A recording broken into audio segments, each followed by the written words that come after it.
Her true story from Texas. My daughter told me find somewhere else to freeload and slammed the door in my face. So I showed her who actually owned the house they called theirs. They said I was overstaying my welcome. I reminded them who held the mortgage. This wasn't charity. This sure wasn't temporary. If you cannot contribute more than babysitting and dish duty, maybe it is time to look into assisted living, she said. Her voice sharp as January wind cutting through our Houston suburb. The words hung in the thick evening air, like smoke from a fire you cannot put out. I was standing in the hallway, still holding the bag of groceries I would just carried in from the corner store. My arthritis had been acting up something fierce, making the 2-block walk feel like 2 miles. But I would gone anyway because we were out of milk, and the grandbabies needed it for their cereal in the morning. My hands weren't just shaking from the cold anymore. They were trembling from something deeper, something that reaches into your bones when the person you raised speaks to you like you are nothing more than an unwanted guest who has worn out their welcome. That was my daughter, Michelle, my baby girl, the same child I would rock through ear infections when she was tiny, walking the floors of our old apartment while her daddy worked double shifts at the refinery. The same girl I would saved birthday money for all year just to buy her the bicycle she wanted when she turned 8. The same daughter I would driven to every soccer practice, every school play, every friend's house, never once asking what was in it for me.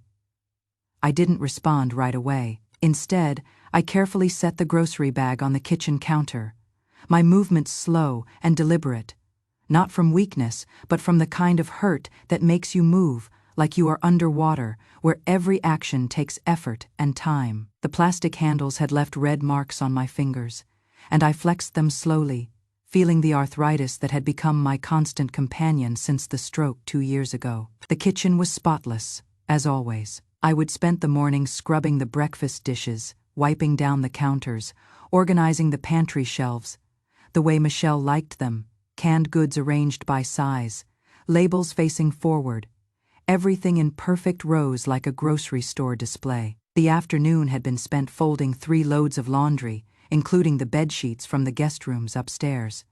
The ones she rented out on weekends to strangers who paid more in 2 nights than my monthly Social Security check. Those sheets were Egyptian cotton, 800 thread count, purchased with money I would send her last Christmas when she complained about wanting to upgrade the guest experience. I would folded each set with hospital corners, the way I would learn during my years caring for Harold when he was bedridden. The irony wasn't lost on me. I was washing sheets for paying customers while sleeping on a threadbare set from Walmart in what amounted to a converted storage closet. The grocery bag contained items I would selected carefully, comparing prices, using coupons I would clipped from the Sunday paper. Milk, bread, eggs, cereal, basics that a house with 2 working adults should have been able to afford easily, but somehow always seemed to run short. I would pay with my own debit card, as I did most grocery trips, watching my small pension dwindle week by week while contributing to a household that treated me like an uninvited guest. I walked slowly toward the small room off the garage where I would been staying for the past 8 months. It used to be a storage space, barely bigger than a walk, in closet, with concrete floors painted gray and a single window that looked out onto the neighbor's chain link fence. The window didn't open properly, something about the frame being warped, so the air stayed stale and humid,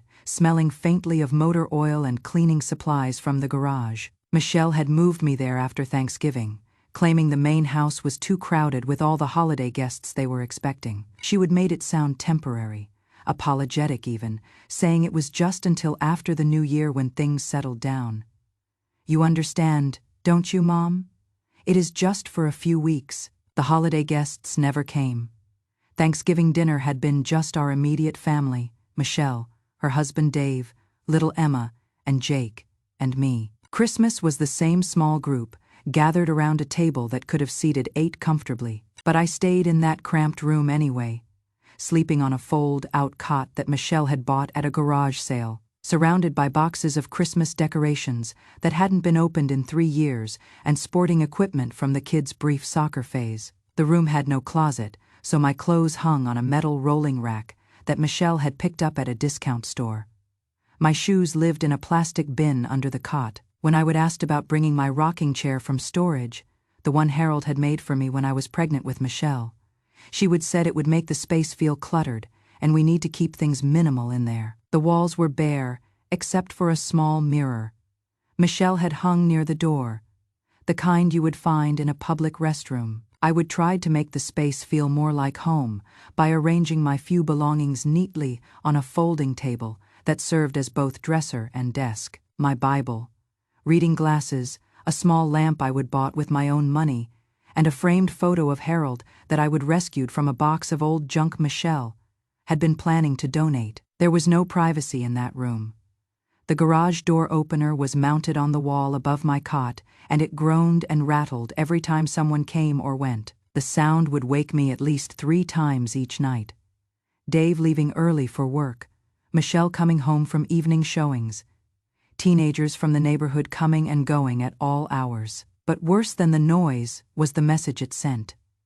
I wasn't a family member anymore. I was storage, tucked away with the Christmas boxes and outgrown sporting goods, taking up space until someone figured out what to do with me. As I sat on the edge of that uncomfortable cot, I listened to the sounds of the house settling around me. The walls between the garage and main house were thin, so I could hear everything. Every conversation, every television show, every argument, every moment of family life that I was no longer truly part of.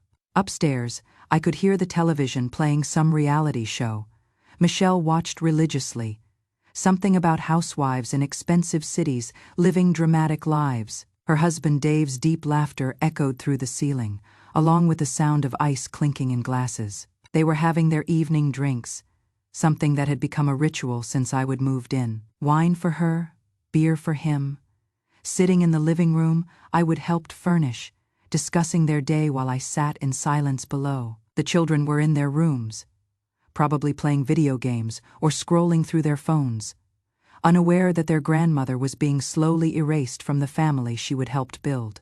I could hear Emma's muffled voice talking to someone, a friend on the phone, or maybe a video call. Jake's room was directly above mine, and I could hear the rhythmic bouncing of a basketball against his bedroom wall, a habit that would have driven me crazy if I would been allowed to have an opinion about household rules anymore. But the sounds that hurt most were the conversations I wasn't part of. Earlier that evening, while I would been preparing dinner, I would overheard Michelle on the phone with her sister, my other daughter Lisa, who lived in California. They would been discussing Christmas plans, talking about gifts and travel arrangements and family traditions, as if I were already gone. Not once did I hear my name mentioned. Not once did anyone ask what I might want or need during the holidays. The isolation was complete and deliberate. I existed in their house like a ghost, visible only when there were dishes to be washed or children to be watched or groceries to be bought. During family conversations, my opinions weren't sought. During family decisions, my input wasn't requested. During family celebrations, my presence wasn't celebrated. I whispered to myself, so quietly, that even the walls couldn't hear. You should have asked who signed the papers for this house. Because it was me. The words felt strange in my mouth, like speaking a foreign language after years of silence. When had I stopped asserting myself? When had I become so small, so invisible, so grateful for scraps of acknowledgement, that I would forgotten I had a voice worth hearing? I was the one who would co-sign the mortgage when their credit wasn't good enough to qualify a loan. I was the one who would put down the down payment using the life insurance money from when Harold passed. I was the one who would quietly send extra money every month when car repairs or medical bills pushed their budget too tight.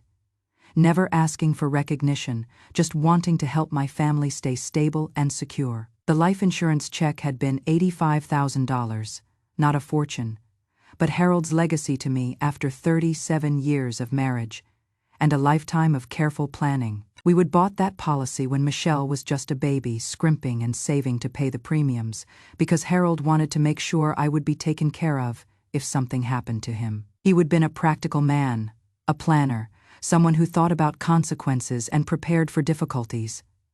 I could have used that money for myself, could have paid off my own small mortgage, taken a vacation, bought a reliable car, or saved it for my old age. Instead, when Michelle called crying about their credit score and the house they would fallen in love with in the good school district, I would driven to the bank the next morning and written a check for $60,000 without hesitation. "Mom, you don't have to do this," Michelle had said when I handed her the cashier's check, but her eyes were bright with relief and gratitude, and she hugged me tighter than she had in years. "We will pay you back, I promise.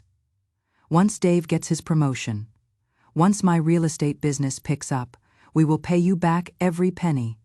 That was 5 years ago. The promotion had come through. Her business was thriving, but the promise to pay me back had faded into the background noise of busy lives and new priorities. When I would mention it once gently, during a particularly tight month for me when my prescription costs had spiked, Michelle had looked annoyed. "Mom, you gave us that money. You cannot give someone a gift and then ask for it back later.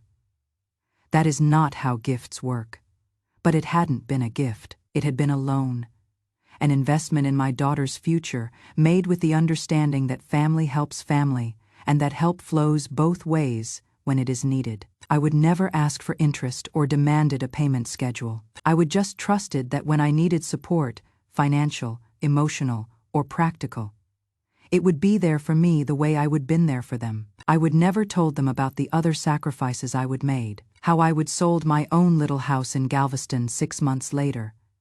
Not because I wanted to downsize, but because I couldn't afford the property taxes and maintenance on my reduced income after helping them with their down payment. The house Harold and I had bought after 20 years of saving, the one with the garden where I grew tomatoes and roses, the one with the screened porch where we would drink coffee every morning and watch the sunrise, the one where I would been happy living independently until the stroke changed everything. That house had been my sanctuary, my independence, my proof that Harold and I had built something worthwhile together. It was painted yellow with white trim, had original hardwood floors that creaked in all the right places, and a kitchen window that looked out onto the bird feeder Harold had mounted on an old oak tree. I would loved that house with the kind of deep, quiet affection you feel for something that is truly yours. But after the stroke, when my left side was weak and my speech was slurred and I needed help with basic tasks,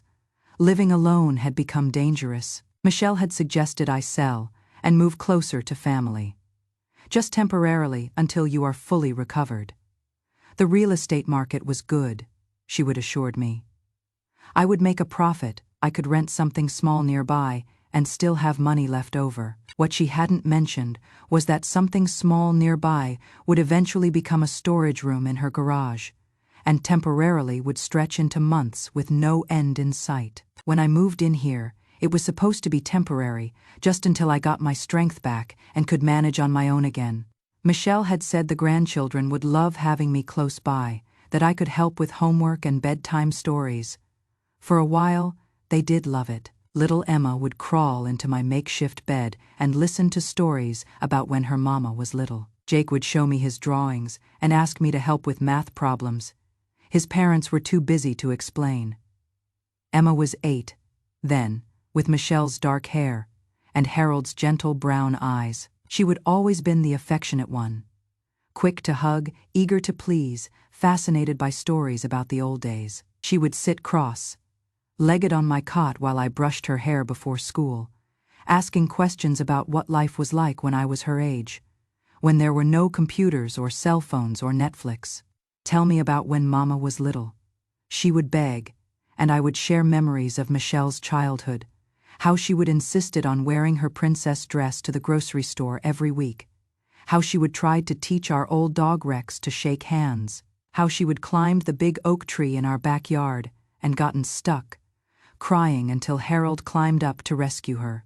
Emma would giggle at these stories, delighted to imagine her serious, businesslike mother as a silly little girl. Sometimes Michelle would overhear from the hallway and smile, even join in with her own memories. For a few precious months, it felt like I was contributing something valuable to the family.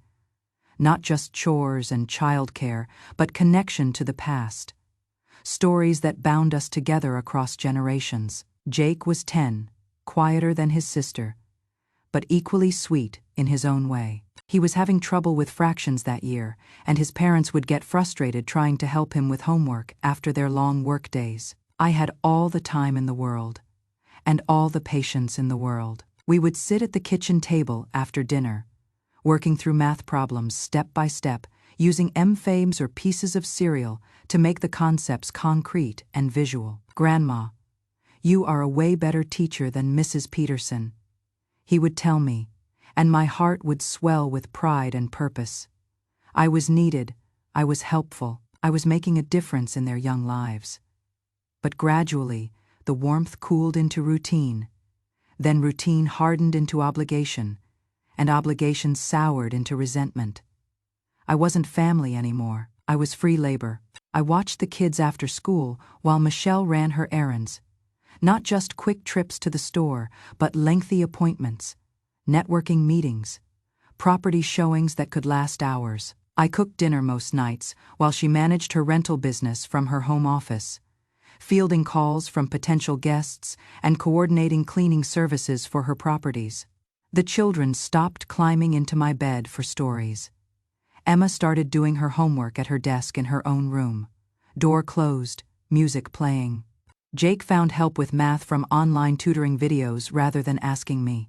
They weren't being cruel, they were just absorbing the subtle cues from their parents, that Grandma was busy with other things, that Grandma was tired, that Grandma preferred to be left alone, but I didn't prefer to be left alone. I was desperate for connection, for conversation, for the feeling that I mattered to someone. Instead, I cleaned house while Michelle counted money from strangers who slept in beds I would help pay for.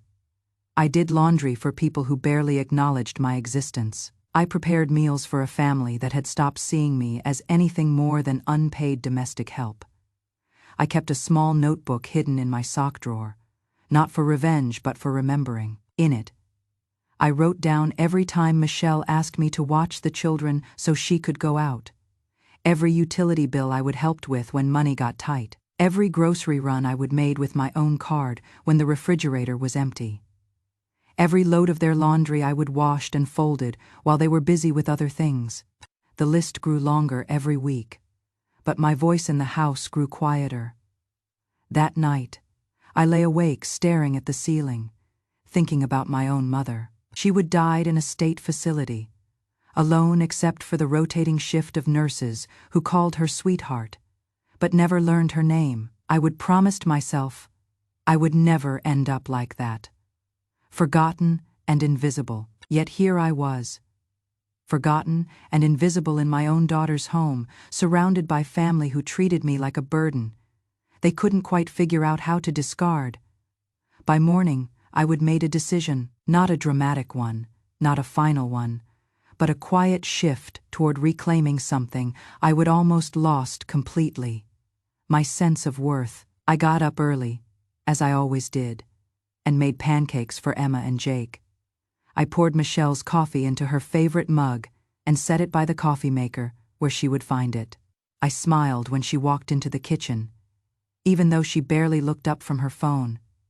Her eyes were tired, probably from staying up late managing her online bookings. But she didn't speak to me, not good morning, not thank you for breakfast, not even acknowledgement that I existed in the same space. After Michelle left for her real estate office and the kids were driven to school by their father, I went to my storage room and opened the small fireproof box I kept under the cot. Inside were my most important documents: Social Security card, birth certificate, Harold's death certificate, my will, and the deed to this house. The deed was older now, yellowed around the edges from years of handling, but my signature was still clear at the bottom. So was the address: 1247 Magnolia Drive, Houston, Texas. The name on the legal ownership line read, Margaret Rose Patterson. My full name, the name I would sign when I would help my daughter buy her dream home. Michelle didn't know this, or maybe she would forgotten.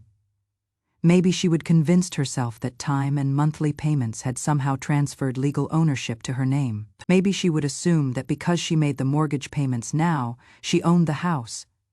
But assumptions aren't legal documents, and I still had the paperwork to prove what was real. I placed the deed carefully in my purse. Later that day, after Michelle returned from work, I called a taxi. Not to leave permanently. Not yet, but to visit someone I should have talked to months ago. My attorney. I wasn't angry when I made that call. I was finished. There is a difference. Anger burns hot and fades quickly.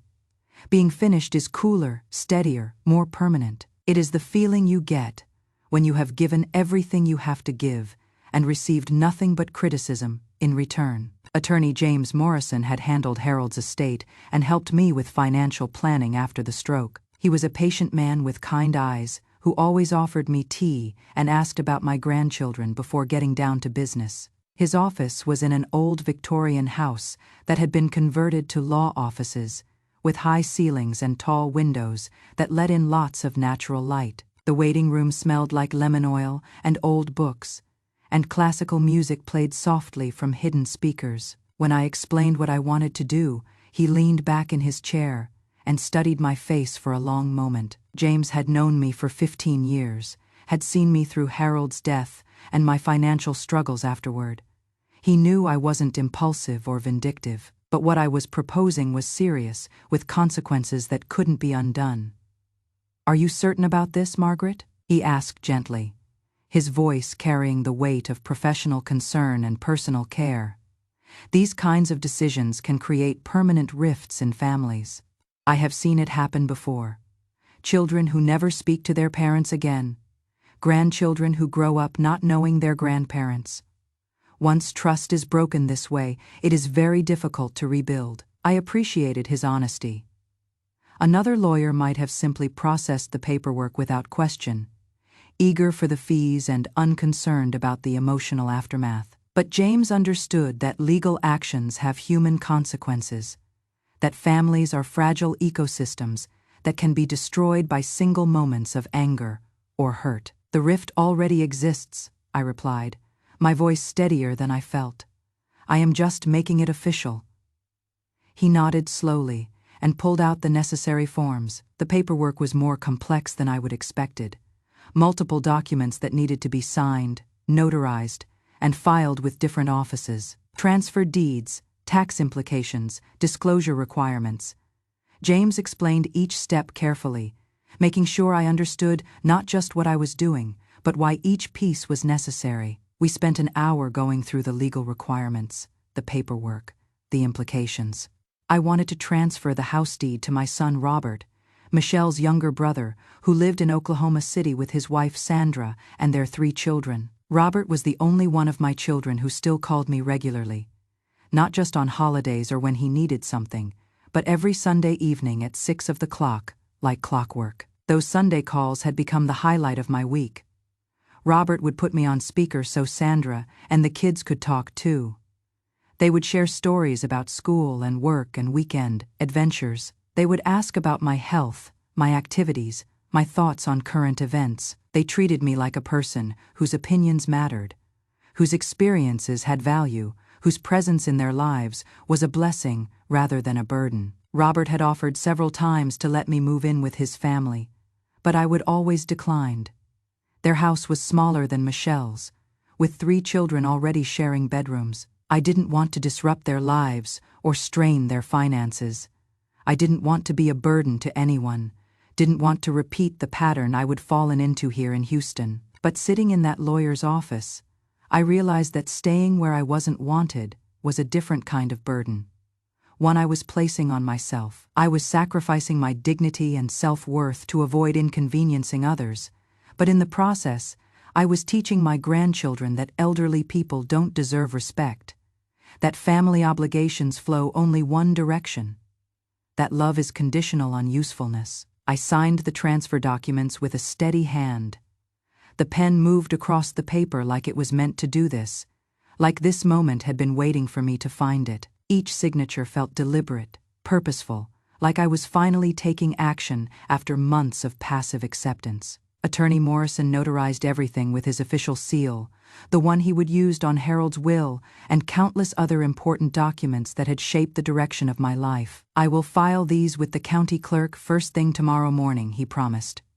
"It will take about a week for the new deed to be processed and recorded. Once it is official, Robert will be the legal owner, and you will receive a certified copy of the new deed for your records." He paused, looking at me with the kind of gentle concern that comes from years of helping people navigate life's most difficult transitions. "Margaret, I want you to understand that once this is done, it cannot be easily undone. If you have any second thoughts, any doubts at all, now is the time to speak up." I met his eyes directly, feeling more certain about this decision than I would felt about anything in months. "James, I have spent the last 8 months being treated like an unwelcome guest in a house I helped purchase.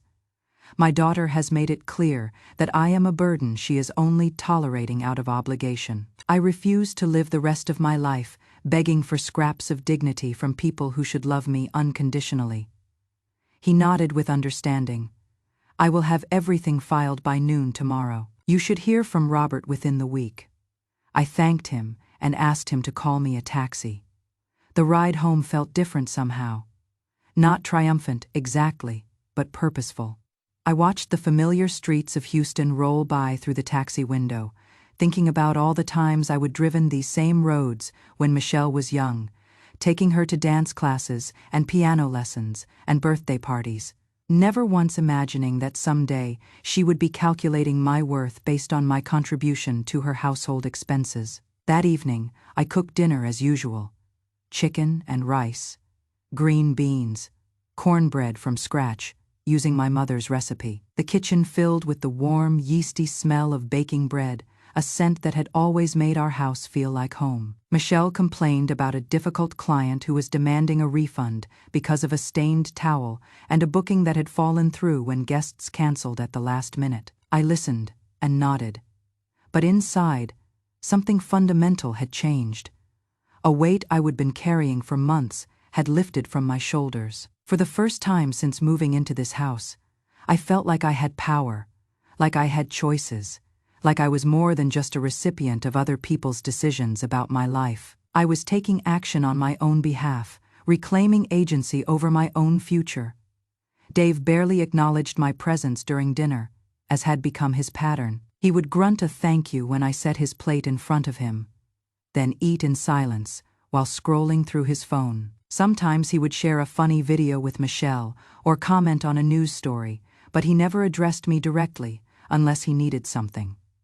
Another beer from the refrigerator, help finding the television remote, an explanation of why his favorite shirt wasn't clean yet. Emma and Jake were polite but distant. Their attention focused on getting through dinner quickly so they could return to their devices. They would learn to see me as part of the household infrastructure, like the dishwasher or the vacuum cleaner. Useful but not requiring social interaction. After dinner, I cleaned the kitchen while Michelle retreated to her home office to manage her rental properties. I could hear her on the phone with cleaning services, coordinating turnovers between guests, fielding complaints and questions. Her business was thriving, with 5 properties now generating steady income. But the success had made her busier and more distracted, less present with her own family. Over the next few days, I began quietly packing my belongings. Not everything at once that would have raised questions I wasn't ready to answer, but small items that mattered most. Photo albums filled with pictures of my children when they were young, back when Michelle would run to me with scraped knees and Jake would fall asleep in my lap during family movie nights. Harold's watch and wedding ring, wrapped carefully in the velvet jewelry pouch I would saved from our anniversary gift 40 years ago. The quilt my mother had made for our 25th wedding anniversary, hand-stitched with a pattern of interlocking rings that symbolized eternal love. A few books I would collected over the years, poetry by Maya Angelou, a cookbook filled with family recipes, a worn copy of To Kill a Mockingbird that I would read so many times the binding was cracked. I folded them carefully into a suitcase I hadn't used since Harold's funeral, when Robert and Sandra had flown in to help me manage the arrangements and the grief. I also packed the small things that made life bearable, reading glasses, medications. the heating pad that helped with my arthritis, slippers Harold had given me the Christmas before he died. Each item I folded away felt like a small act of rebellion, a quiet declaration that I was preparing for a different future than the one Michelle had planned for me. 3 days later, Attorney Morrison called to confirm that the deed transfer was complete. Robert was now the legal owner of 1247 Magnolia Drive Ive. I sat on my cot in that storage room, holding the phone to my ear, and felt something I hadn't experienced in months. Peace. Not the false peace that comes from avoiding conflict, but the deep, satisfying peace that comes from standing up for yourself after too long a silence. The county clerk's office will mail you a certified copy of the new deed, James explained. And Margaret, I think you made the right choice. Sometimes the most loving thing we can do is refuse to enable people's worst impulses.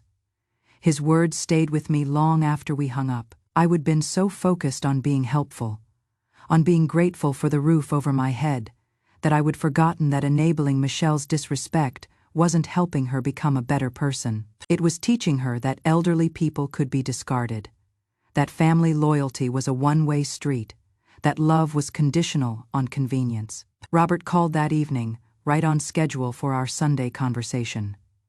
But this time, Sandra and the kids gathered around the phone with unusual excitement. "Mama," Robert said, his voice warm with emotion, "I got the deed paperwork today. I cannot believe you did this. Thank you. Thank you for trusting me with something so important." "I should have done it years ago," I replied. "You are the one who has been treating me like family. You deserve to have the legal recognition of that." We talked for over an hour, longer than our usual Sunday calls. About the past, about Harold, about the grandchildren Robert was raising with patience and love. He told me his daughter Sarah had been asking when Grandma Margaret was coming to visit, that they had a guest room with a garden view and morning sunlight that would be perfect for my needs. His son Michael had learned to play guitar and wanted to play songs for me. His youngest, little Amy, had been practicing writing letters and wanted to send me drawings in the mail. For the first time in months, I smiled a real smile, the kind that reaches your eyes and fills your chest with warmth. "Robert, honey, how would you feel about a permanent house guest?" "I think it is time for me to leave Houston, Mama," he said, his voice thick with emotion. "You are not a house guest. You are family. Sandra and I have been hoping you would come live with us. We have been worried about you, but we didn't want to interfere." I felt tears building behind my eyes, but they were different tears than I would cried in that storage room. These were tears of relief, of anticipation, of finally feeling wanted and valued by people who understood that family means taking care of each other through all of life's seasons. The next morning, Michelle discovered the missing documents. She had been looking for insurance papers in preparation for filing taxes and noticed that my fireproof box wasn't in its usual place under the cot. The box was small but important. It contained my most vital documents, the papers that proved who I was and what I owned in a world that often forgot both. When she knocked on my storage room door, I was sitting in the folding chair by the window, reading my Bible and watching the neighbor's cat stalk something in the yard. The morning light was thin and gray, filtered through the warped glass, but it was enough to read by if I positioned myself just right. "Mom, have you seen that metal box of yours?" she asked, not waiting for permission to enter. She stood in the doorway, already dressed for work in her real estate blazer and heels, checking her phone while she spoke. "I need to find the homeowner's insurance policy for the accountant." I looked up from my reading, marking my place with a ribbon bookmark Harold had given me years ago. "What box are you looking for, Michelle?" Her eyes narrowed slightly, the way they did when she suspected I was being deliberately obtuse. "The fireproof box where you keep all your important papers, birth certificate, Social Security card. That stuff, it is usually under your bed." "I moved it," I said simply, returning my attention to the scripture I had been reading. Psalm 27. "The Lord is my light and my salvation. Whom shall I fear?" "Moved it where?" Her voice carried that edge of impatience I would grown too familiar with. The tone she used when I didn't respond quickly enough or answer clearly enough for her busy schedule. "I handled some legal business this week," I replied, not looking up from the page. "The documents are where they need to be now." She stared at me, waiting for more explanation. But I offered none. For once, I let silence speak for itself. The quiet stretched between us, filled with unasked questions and unspoken tensions that had been building for months. "What kind of legal business?" she pressed, her voice already carrying that edge of suspicion I would grown too familiar with. She stepped further into the room, her heels clicking against the concrete floor. "Mom, what did you do?" "The kind that needed handling," I replied, folding my Bible closed and placing it on the small folding table beside my chair. "Is there something specific you needed help with this morning?" Her phone buzzed with a text message, and she glanced at it with visible frustration. She was already running late for her first appointment, but something about my responses was setting off alarm bells in her mind. Michelle had always been perceptive, able to read people's moods and motivations, skills that served her well in real estate, but made her suspicious when things didn't follow expected patterns. "Mom, I need you to be straight with me. Where are your papers? What kind of legal business are you talking about?" She was fully focused on me now. Phone forgotten. Business concerns temporarily set aside.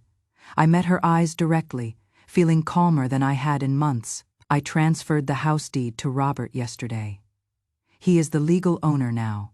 The silence that followed was deafening. Michelle stared at me like I would just announced I was planning to join the circus or move to Mars. Her mouth opened and closed several times, but no words came out. The color drained from her face, leaving her looking pale and shocked under her carefully applied makeup. "You, what?"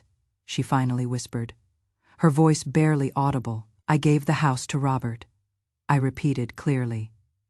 "The deed is in his name now. It was my property to give, and I chose to give it to the child who has been treating me like family instead of like hired help." She grabbed the doorframe to steady herself, her knuckles going white against the wood. "Mom, this is insane. You cannot do that. This is my house. I live here. My children live here. And now you will need to work out arrangements with Robert if you want to continue living here," I said calmly. "I suggest you call him soon. I believe he is planning to drive down this weekend to discuss the situation." Michelle's professional composure cracked completely. She began pacing the small room like a caged animal, her heels clicking frantically against the concrete. "This is crazy. This is absolutely crazy. You have lost your mind. People don't just give away houses to spite their children." "I didn't do this out of spite," I replied. "I did it because you forgot that I am a person who deserves respect and dignity. Robert remembers. That is why he gets the house." 2 hours later, she burst through the front door like a storm system moving through the Gulf Coast. I was in the kitchen, preparing lunch for the children. Emma and Jake would be home from school soon, and they would be hungry for something more substantial than the snack foods their parents usually provided. I would plan to make grilled cheese sandwiches and tomato soup, comfort food that reminded me of my own childhood, when meals were simple but made with love. I heard her heels clicking frantically across the hardwood floors, moving faster than usual, accompanied by the sound of papers rustling and her voice getting louder as she approached. She was talking to someone on the phone, her tone sharp and desperate. "No, I understand that, but there has to be something we can do. She is my mother. She is clearly not thinking straight. Cannot we claim diminished capacity or something?" A pause. "What do you mean?" "Legal rights. This is my house. Where is it?" she screamed as she entered the kitchen, her voice bouncing off the walls like thunder. "Where is the deed to my house?" I set down the butter knife I had been using to spread mayo on bread and turned to face her calmly. My movements were deliberate, unhurried, like someone who had all the time in the world and nothing to hide. "What are you looking for, Michelle?" Her face was flushed red with anger and disbelief. She was still in her work clothes, but her blazer was wrinkled, and her hair was coming loose from its professional style. She was waving her phone in one hand and a folder of papers in the other, documents she would obviously been searching through frantically. "The county clerk's office just called me back," she said, her voice shaking with rage. "They said the house is no longer in your name. They said it was transferred to Robert last week. What did you do?" I met her eyes without flinching, feeling steadier than I had in months. "I transferred ownership to someone who deserves it." "Deserves it?" She was shouting now, loud enough that I worried the neighbors would hear, loud enough that the children would be frightened when they came home. "This is my house. I live here. My children live here. I have been making payments on this place for 5 years, and I put down the down payment," I said quietly, my voice a deliberate contrast to her shouting. "I co-signed the mortgage when your credit wasn't good enough. I sent you money every month when things got tight. This house exists because I made it possible." She took a step closer, her hands shaking with rage. Her professional mask had completely dissolved, revealing the frightened, angry child underneath. "That doesn't give you the right to just steal it from me." "I didn't steal anything," I replied evenly. "I gave my property to my son, you know, the one who still treats me like his mother instead of like hired help." The silence that followed was deafening. Michelle stared at me like she was seeing a stranger, like the quiet woman who had been folding her laundry and watching her children had suddenly transformed into someone dangerous and unpredictable. "You are out of your mind," she whispered, her voice breaking. "This is insane. You cannot do this." "I did it," I said simply. "It is done." She grabbed her phone and started dialing frantically, her fingers shaking as she tried to navigate her contacts. "I am calling the police. This is fraud. This is theft. You cannot transfer property that isn't really yours." "Go ahead," I said, returning to my sandwich preparation. "But you might want to check your paperwork first. The house was never in your name, Michelle. It was always in mine." She paused in her dialing, staring at me with a mixture of disbelief and dawning comprehension. "That is impossible. We have been living here for 5 years. We make the mortgage payments. Making payments doesn't make you the owner," I explained patiently. "Check your mortgage documents. Check your insurance papers. Check any legal document you can find. You will see that I am the sole owner of this property, and I have every legal right to transfer ownership to whomever I choose." Her hands were trembling as she scrolled through her phone, probably searching for the contact information of their mortgage company or insurance agent. The reality of the situation was beginning to sink in, and with it came a panic that was both professional and personal. "This will ruin us," she said, her voice hollow. "Do you understand that? Our credit, our finances. Our whole life is built around owning this house. The rental income from the other properties, our tax planning. Everything assumes we own our primary residence." "Then you should have thought about that before you started treating me like an inconvenience," I replied. "Actions have consequences, Michelle, even for successful real estate agents." 20 minutes later, 2 police officers stood in Michelle's living room, listening patiently as she explained what she believed to be a crime in progress. Officer Rodriguez, a middle-aged woman with tired eyes and graying hair, reviewed the legal documents I provided with the careful attention of someone who had seen family disputes before. Officer Chen, younger and more formal, took notes and asked careful questions designed to determine whether any laws had actually been broken. "Madam," Officer Rodriguez said to Michelle, after examining everything, "your mother acted within her legal rights. The property was titled in her name, and she chose to transfer it to your brother. Unless there was coercion or fraud involved, this is a civil matter, not a criminal one." Michelle's mouth fell open. "But I live here." "Yes, madam," Officer Chen replied, "and now you will need to work out living arrangements with the new owner, that is between you and your brother." After the police left, Michelle turned to me with tears in her eyes, but they weren't tears of sadness. They were tears of rage and disbelief. "I cannot believe you did this to me," she said, her voice breaking.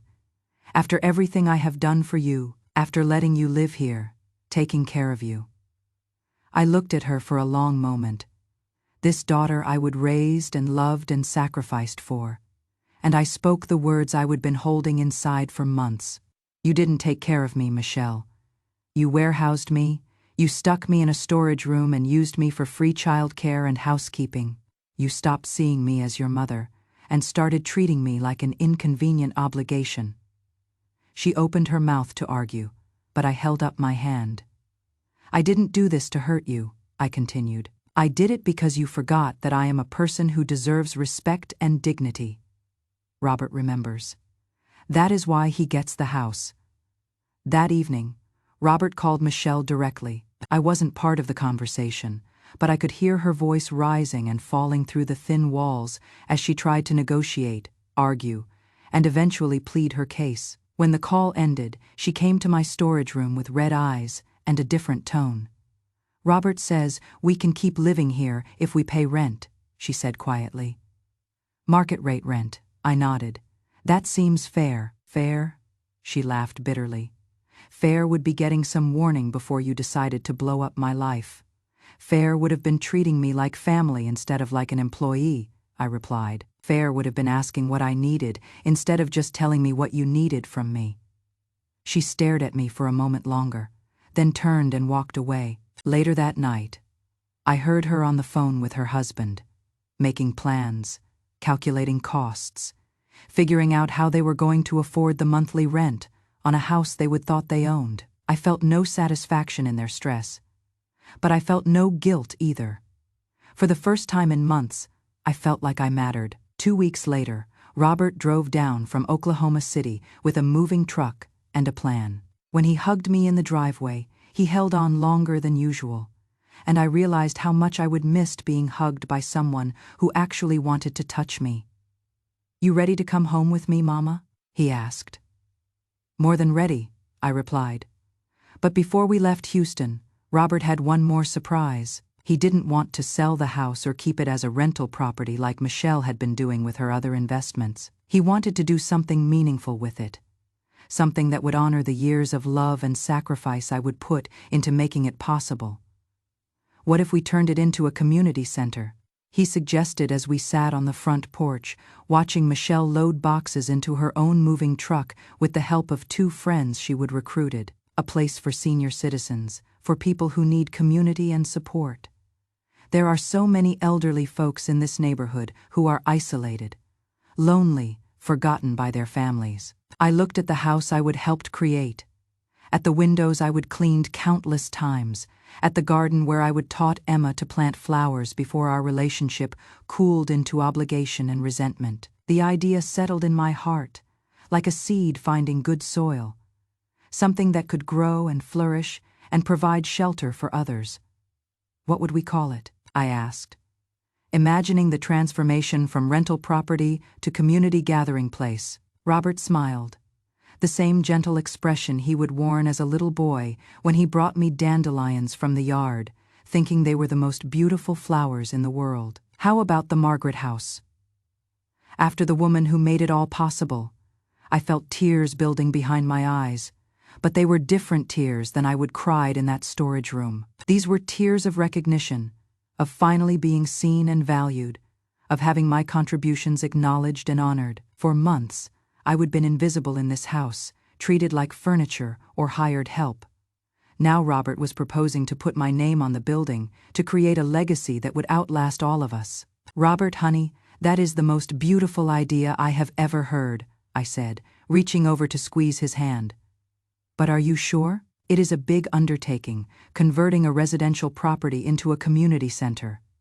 There will be permits and regulations and ongoing costs." "Mama, you invested your whole life in taking care of other people," he replied.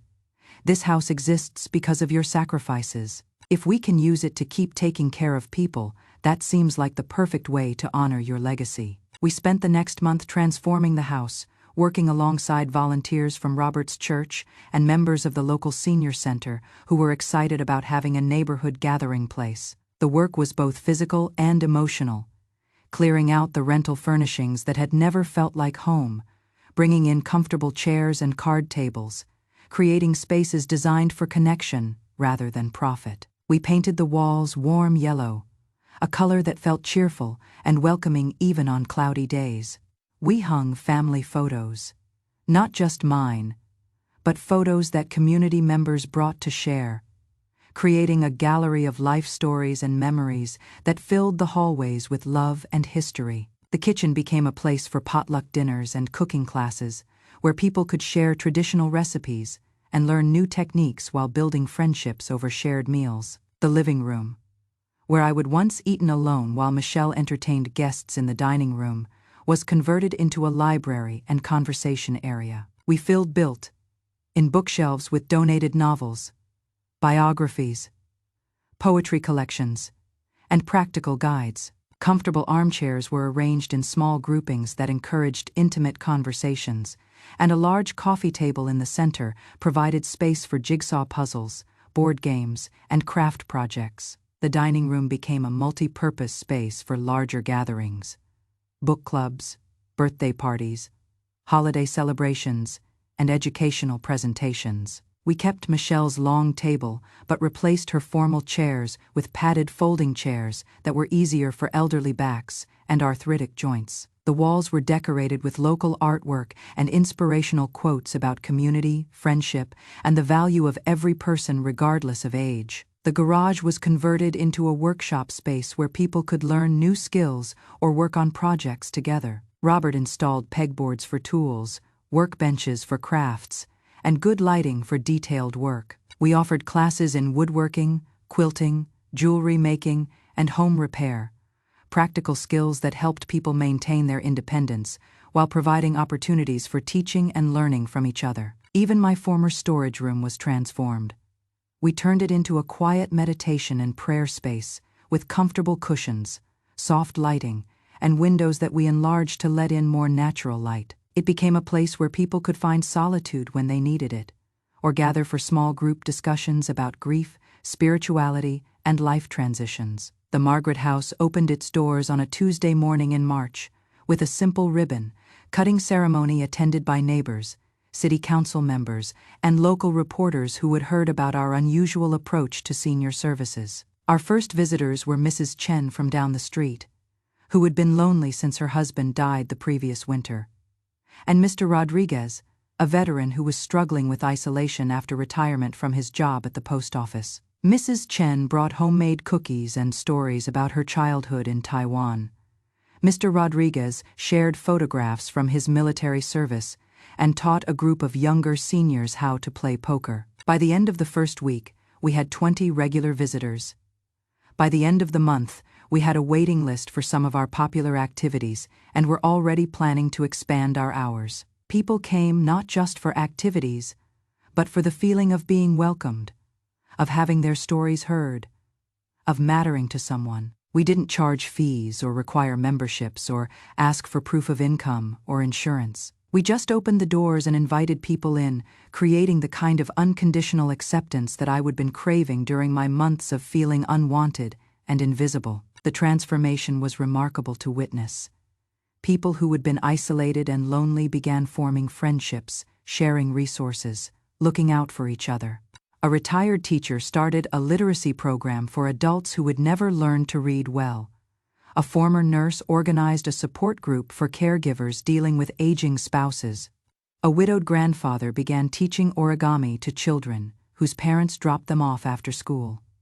Michelle never came to see what we would build. I heard through mutual friends that she would rented a smaller apartment across town and was still bitter about losing her house. She would had to scale back her rental business, selling 2 of her properties to cover the security deposits and moving costs for their new living situation. The stress had strained her marriage, and Dave had taken a second job to help make ends meet. I felt sad about the distance between us, but I didn't regret my decision.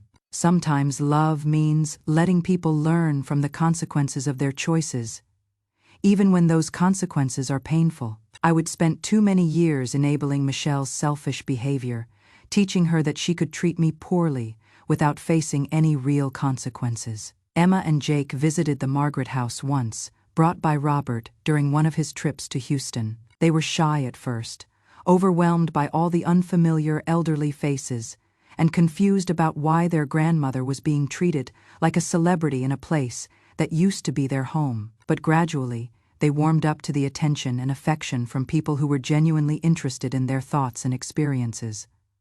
"Grandma, why didn't you tell us you were famous?" Emma asked, after spending an hour being fussed over by 3 different ladies who wanted to hear about her school projects and favorite books. "I am not famous, sweetheart," I replied. "I am just appreciated." There is a difference. Jake was fascinated by the workshop space, spending most of his visit learning to use a hand plane from Mr. Peterson, a retired carpenter who had been teaching woodworking classes. "This is way cooler than Mom's old house," he told Robert. "Can we come back sometime?" Those moments gave me hope that the rift in our family might someday heal, that Emma and Jake might grow up understanding that elderly people deserve respect and care, that family relationships should be based on love rather than convenience or financial benefit. One afternoon, while I was helping organize a quilting circle in what used to be Michelle's master bedroom, Mrs. Chen took my hand and said, "This place saved my life. I was so lonely before I found you. I was starting to think about giving up. But now I have reasons to get up every morning." "You were never invisible," I told her, squeezing her weathered hand gently. "You just needed a place where people could see you clearly." That is what the Margaret House became. A place where people could be seen, heard, valued, and loved. Not for what they could do or provide, but for who they were. Not for their productivity or usefulness, but for their inherent human dignity. We created a community where aging was honored rather than hidden, where wisdom was valued rather than dismissed, where everyone had something to contribute and something to receive. 6 months after we opened, Robert and I were sitting on the front porch, watching the sunset paint the Houston sky in shades of orange and pink. A group of seniors was inside playing dominoes and sharing stories from their younger days. The sound of their laughter drifted through the windows, like music, mixing with the gentle hum of sewing machines from the craft room and the clicking of knitting needles from the quilting circle. "Do you ever regret it?" Robert asked, settling back in the rocking chair he would brought from Oklahoma, especially for me. "Giving up the house, burning bridges with Michelle?" I thought about it for a moment, listening to the joy coming from inside the house I would once lived in as an invisible woman, where I would folded towels in silence and eaten meals alone while my own family gathered around tables. I wasn't invited to join. "No," I said finally, watching a group of teenagers skateboard past on the sidewalk, some of them waving to the elderly folks on our porch. "I didn't burn a bridge. I built one, a bridge back to my own dignity." The Margaret House wasn't built from anger or revenge. It was built from the understanding that every person deserves to be seen, valued, and treated with respect, regardless of their age or circumstances. It was built on the foundation of love, not the kind of love that demands gratitude or keeps score of favors, but the kind that creates space for others to flourish and find their own worth. Michelle sent me a text message one day, months later, after seeing an article about the Margaret House in the local newspaper's community section. "I saw an article about your community center. I guess you are happy now." I didn't respond, not because I was angry, but because my happiness wasn't something I needed to justify or explain to her. The Margaret House spoke for itself. Every day, through every life it touched, and every person it welcomed. My joy came from watching isolated people form friendships, from seeing lonely widows find new purpose in teaching young people, from witnessing the transformation that happens when people are valued for who they are rather than what they can provide. This house had never really belonged to Michelle, and it didn't belong to me anymore either. It belonged to everyone who walked through its doors, seeking connection, community, and the simple recognition that their life had value. It belonged to Mrs. Chen and Mr. Rodriguez and all the others who had found family here when their biological families had forgotten them. It belonged to the future generations who would benefit from the wisdom and experience of their elders, if only they were given the opportunity to connect. The work wasn't always easy. Some days were harder than others, especially when new visitors arrived carrying fresh wounds from family conflicts or recent losses. We learned to hold space for grief as well as joy, to offer comfort as well as activity, to understand that healing happens slowly and community building requires patience and persistence. But every challenge was worth it when I saw the transformation in people's faces. The way their eyes brightened when they felt truly welcome. The way their posture straightened when they realized their stories mattered. Their experiences had value. Their presence was a gift rather than a burden. Robert often told people that the Margaret house was my legacy, but I saw it differently. It wasn't just mine, it belonged to everyone who would ever felt invisible, discarded, or forgotten. It was proof that love can be regenerative, that dignity can be restored, that it is never too late to create something beautiful from something broken. Thank you for listening to my story. Maybe you have been called a burden too. Maybe someone has made you feel invisible in your own life, forgotten in a house you helped build. But I want you to remember something important. Being quiet doesn't mean being powerless, and being older doesn't mean being worthless. I didn't share this story for sympathy. I shared it so you would know that you are not alone, so you would remember that your voice still matters, that your story is still being written. A woman came up to me at the Margaret house last week and asked me to share my story with others who might need to hear it. If this touched your heart, if it reminded you of someone you love or someone you used to be, please subscribe to her light, because here we illuminate the truths that others tried to dim, and we remember the value in stories that others tried to forget. Until next time, stay strong, stay dignified, and never let anyone convince you that your worth has an expiration date.